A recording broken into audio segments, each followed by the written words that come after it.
माननीय लालू प्रसाद जी, आपका बोहनी होगा कि नहीं? तो बोहनीये पर आफत है आपका। खबरदार नीतीश जी पर अगर बोलिएगा तो जवाब ऐसे ही मिलेगा। संविधान पे आप लोग हाथ लगा कर तो देखिए, आंख नोच लेंगे सीधा। कोई हाथ नहीं लगाएगा।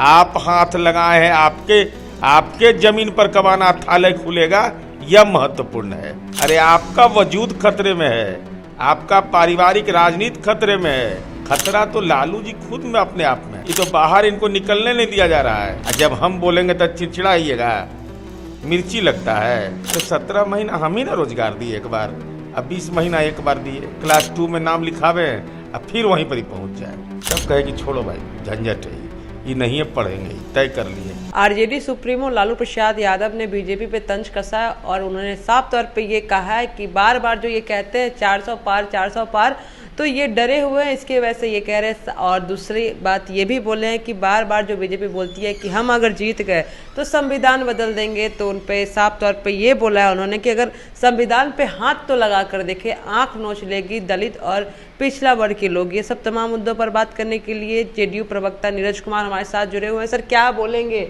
400 पार, आप 400 पार बार बार आप लोग नारा लगा रहे हैं, उस पर लालू प्रसाद यादव बोल रहे हैं कि डरे हुए हैं यार आप लोग। तो माननीय लालू प्रसाद जी राजनीति में नजरबंद हैं जी। तो नजरबंद व्यक्ति जो रहता है उसका दिमागी कुंठा हो जाता है। तो उनके दिमाग में यह विषय है कि 400 के पार, भाई लक्ष्य है यह, और ये होना है जो जनता का मूड है। लेकिन माननीय लालू प्रसाद जी, आपका बोहनी होगा कि नहीं? तो बोहनीये पर आफत है आपका। तो अब आप यह कहते संविधान को कौन नजर दिखा देगा? अरे ये संविधान है तब ना, आप सजा याफ्ता हैं तब पर आपको सिक्योरिटी गार्ड मिला हुआ है। लोकलाज सही चलता है, लोकतंत्र पेंशन ले रहे हैं, थोड़ा सा लगता है जरा सा। दलित पिछड़ा अति पिछड़ा की बात आप बोलते हैं, कितना का जमीन लिखवा लिए? उनका तो ये कहना कि संविधान पे आप लोग हाथ लगा कर तो देखिए, आंख नोच लेंगे सीधा। कोई हाथ नहीं लगाएगा। आप हाथ लगाए हैं, आपके जमीन पर कबाना थाले खुलेगा, यह महत्वपूर्ण है। तो ये सब तो बात नहीं बोल रहे, उनका साफ ये बोलना है कि बीजेपी डरी हुई है इसलिए ऐसी बातें बोलते हैं। डॉक्टर BR अम्बेडकर का लिखा हुआ संविधान है, उसको आप लोग बदलने की बात करें, तानाशाह कर रहे हैं आप लोग। कौन बदलने की बात कह रहा है? कहाँ बीजेपी का मैनिफेस्टो? अरे लालू जी बेचारे को क्या है, जो राजनीतिक रूप से नजरबंद हो, चुनाव लड़ने लायक नहीं है, न्यायपालिका ने उनको सजा मुकर्रर कर दिया है, तो उनको लगता है लोकतंत्र खतरे में है।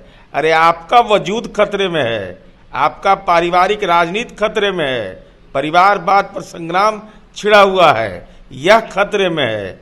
आप तो मैंने आपके घर के 6 सदस्य हो गए फ्रंट रनर, अब बाकी वेटिंग लिस्ट में है।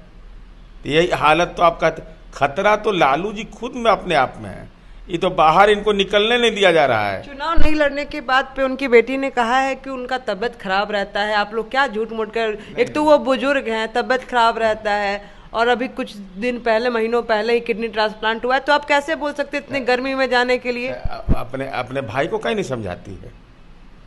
रोहिणी आचार्य जी, आपका भाई आपके नियंत्रण में नहीं है। लालू जी उम्र में बड़े हैं, लालू जी छोटे हैं नीतीश जी, तो नीतीश जी पर टिप्पणी करिएगा, और जब हम बोलेंगे तो चिड़चिड़ाइएगा, मिर्ची लगता है।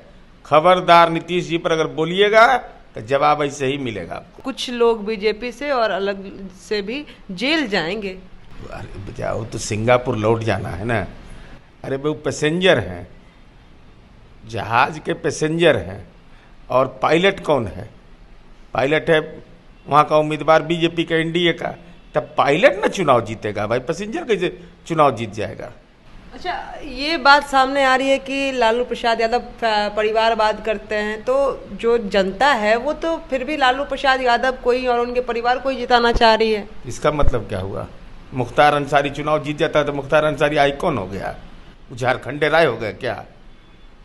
अरे भाई, चुनाव जीतना अलग चीज है, तात्कालिक कारणों से जीत सकता है, लेकिन वो आइकॉन नहीं हो सकता है। मैनिफेस्टो की अगर बात की जाए तो मैनिफेस्टो जो बीजेपी के द्वारा जारी किया गया उसमें रोजगार की बात नहीं है। वही तेजस्वी यादव का ये कहना है कि रोजगार देंगे, हर साल 1 करोड़ रोजगार मिलेगा। अरे उनको तो रोजगार हम दिए तब वो रोजगार दे देंगे, ये बार बार ये बात बोलना ही बेतुका लगता है।